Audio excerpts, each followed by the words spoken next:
Hello and welcome to Blackroad Gaming. I'm back with another Adeptus Custodes video, and today we are going to be looking at the meta, more specifically reviewing kind of where the meta is sitting at the minute for Adeptus Custodes. You know, I think we might be in one of the best spots we've been into in a long time. The points drops have allowed there to be quite a lot of varied lists, which I think is really cool. The meta has changed in such a way that lists that we may have not thought about are now viable. And this is really cool. I'm really enjoying this kind of change. And I went to a GT this weekend called the Ragnar GT. It's a Blackroad Gaming run GT. There was 30 people there. And we're selling tickets to the public as well. So if you want to come and join us, go onto our Linktree in the description. You can find the November and December events there as well. Now, I went to this event and I did all right, folks. I did all right. I got a 3-1-1. So for those who don't know, I got three wins, one loss, and a draw. Now, the reason I say that about the loss is because actually it was game 3 on the first day. Wasn't having the best experience. Weren't necessarily gelling with the opponent. So I called it. It takes a lot to do that in a game. And I think actually more people should, because rather than create a really toxic atmosphere when you're playing a game, I think you should just move on. So it wasn't a loss, it was me kind of moving on. The points are a bit random that were just submitted, but it doesn't matter. Ultimately, it's water under the bridge. We've moved on. These things happen. And I still had a great event. I still did really, really well. And I'm really happy with that. And I went with the meme list that I went undefeated with at an RTT. So let's have a look at what it all entails. So currently, the Adeptus Custodes meta is sitting from the 30th of the 9th, 2025. Adeptus Custodes got a 49% win rate.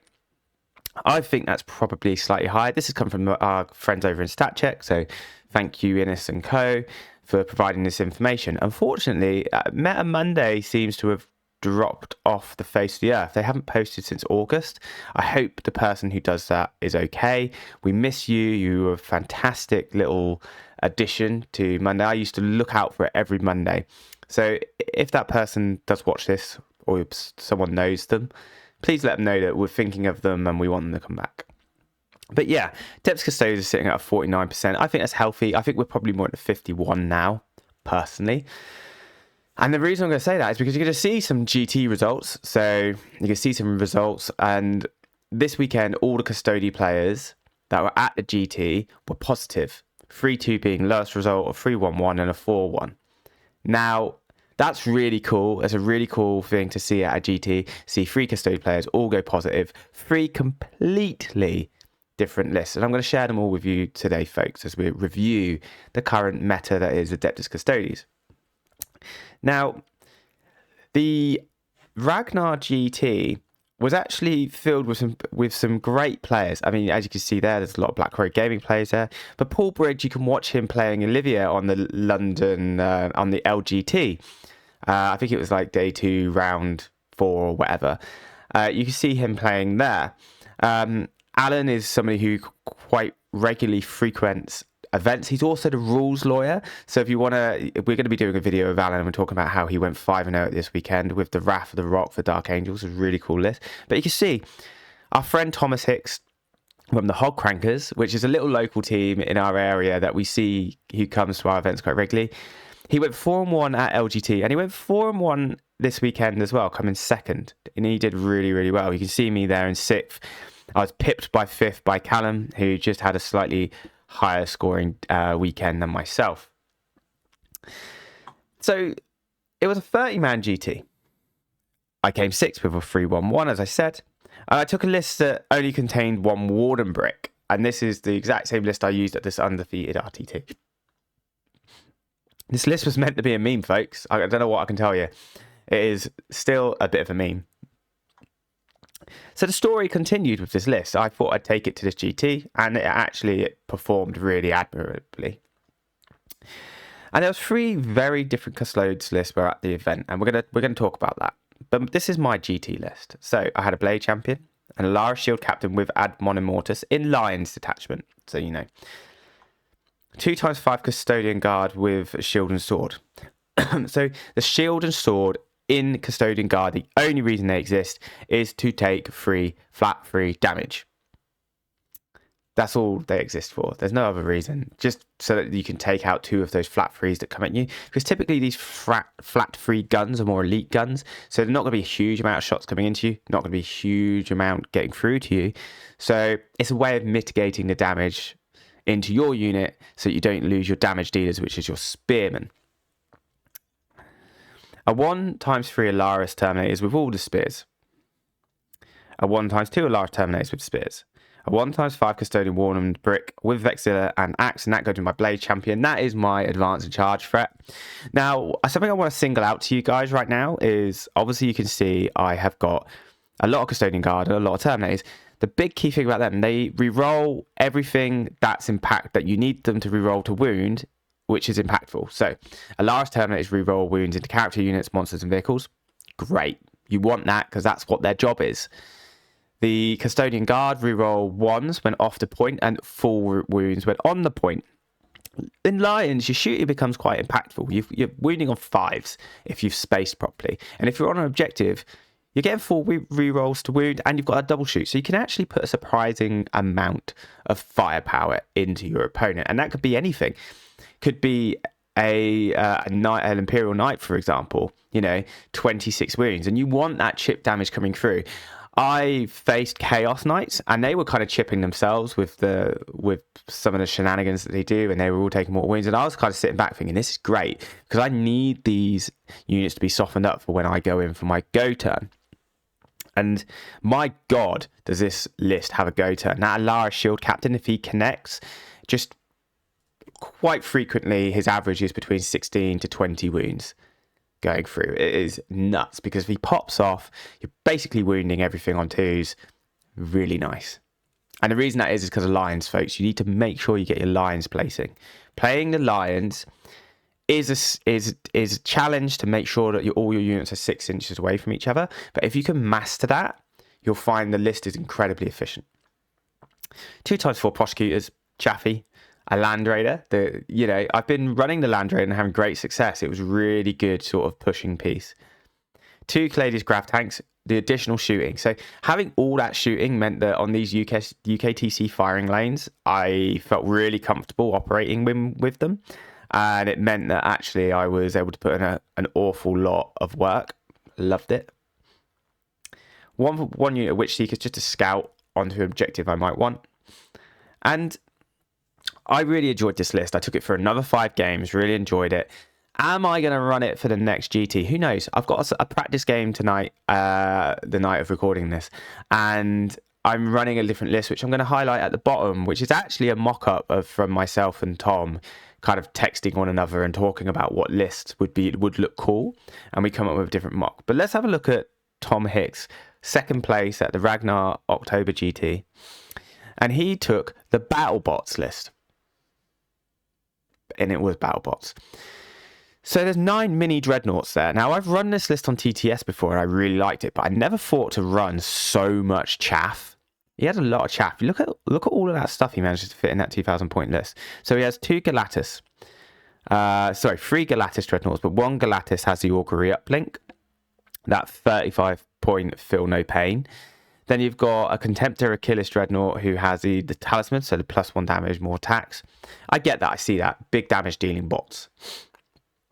We've got loads of chaff to screen and to do the things you need. And a couple of Achilles Dreadnoughts, some more Galatis Dreadnoughts, and then 3 Venerable Dreadnoughts, which I imagine he was using just to trade the points. Go sit on that point, Venerable Dread, die, come back up again. That's what I would do, and I imagine he did the same. He had a Rhino as well. I imagine a Rhino was to safely just push out onto that expansion without just getting freaking blottoed. And then Calidus Assassin, because actually, you kind of, with the way people are using CP at the minute, with a lot of the uppy downy units, you do need a Vectora. I don't have it in my next list, but every time I sit there and I think, oh, I'd really love to have one, and I just kind of struggle with what I want to take away out of my lists. But this is a cool list, and I love the mini dreads build. He did really well. He took this to LGT, did really well as well. Loads of trash units were just scoring points, screening the board. Didn't have a problem with screening. And normally as Custodian players, we do have a problem with screening. So this was a pretty cool to see. Tom explains that having so many units just opened up the game. And I kind of see what he means. It meant that your opponent can't activate and kill all your trash in one go, meaning you have to use your bigger stuff to score. And you can actually really reliably push a stat check on someone. You're not going to kill that many dreadnoughts in one activation. It's just, I don't think it's impossible, but I think it's really unlikely. And they will do work. They're very strong. And screening just wasn't an issue. So we're going to go on to the next list, which was for my friend David. He's a teammate, and he got a really respectable great 3-2. And he took just fucking loads of gold dudes with sticks. And I think you could say that in any accent and it will sound good. And he took it to Shield Host, which, Shield Host isn't considered our strongest at the minute, but I can see why.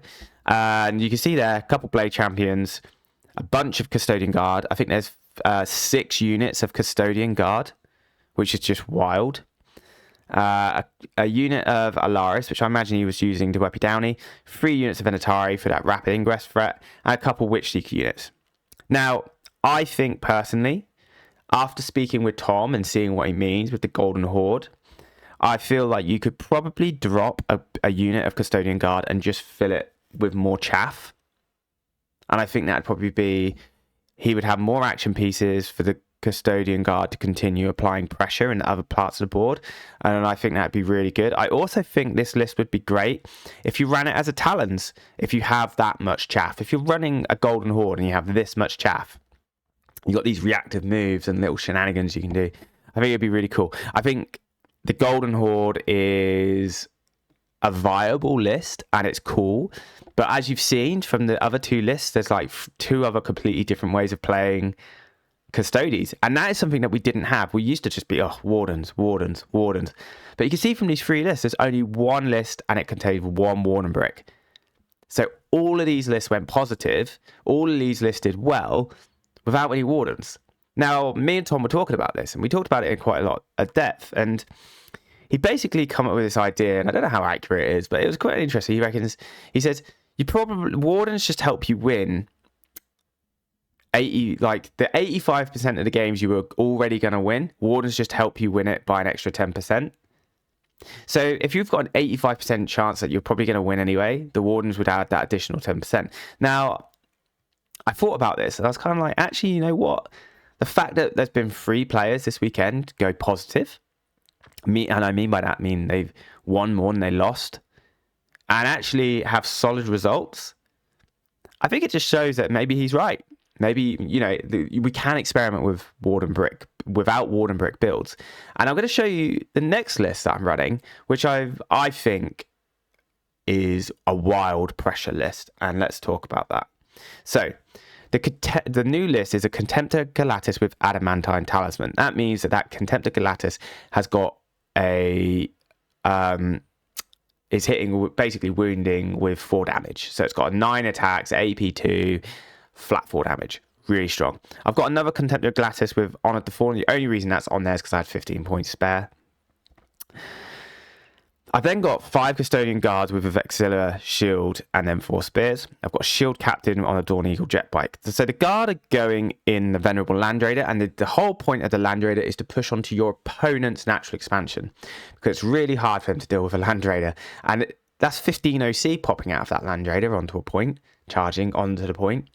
You can bust through wall, move 10 inches, get out free. That's a 13-inch clearance. You're on your opponent's natural expansion. You could charge the chaff unit on there. You now own it. Your opponent now has to remove 5 Custodian Guard and a Land Raider from around their natural expansion. That is a problem. All while you have bikes and chaff and dreadnoughts to go push the middle and your natural expansion. Very interesting. So I've got it with 3 Venerable Dreadnoughts to trade. 2 times 4 prosecutors, 2 Vertus Praetors, 3 times 4 Witch Seekers. So I've got like 5 units of chaff there. That's a lot of chaff. I've never taken that much chaff before.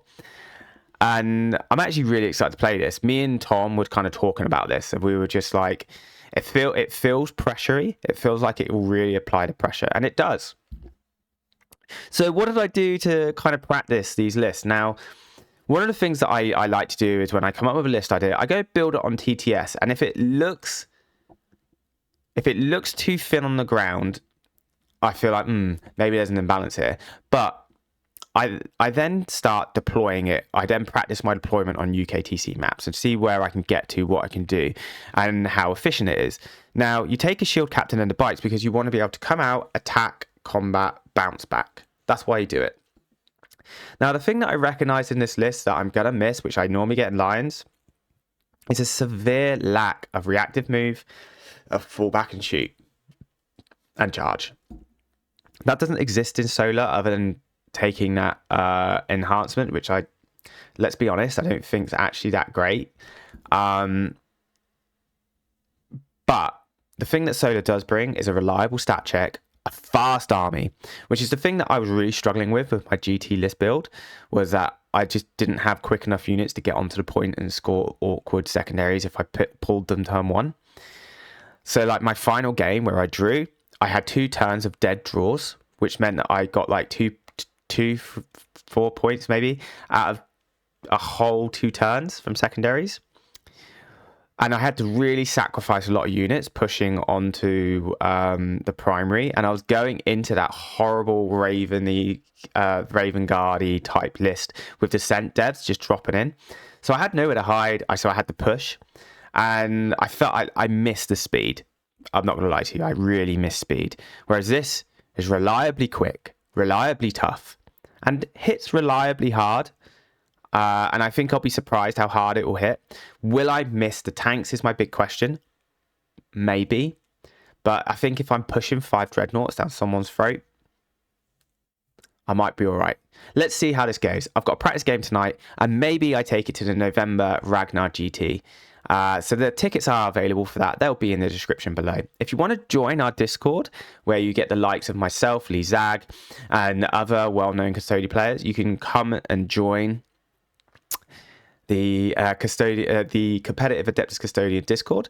It's got over 500 members now. We have a huge community all over the world, and it is popping all the time. You can go in there and talk about your golden toys as much as you like, and people will love it. So it'll be in the Discord. It'll be in the link below. Feel free to jump in, and I hope you enjoyed the video. Take care. Let me get that end scene going, guys. Bye.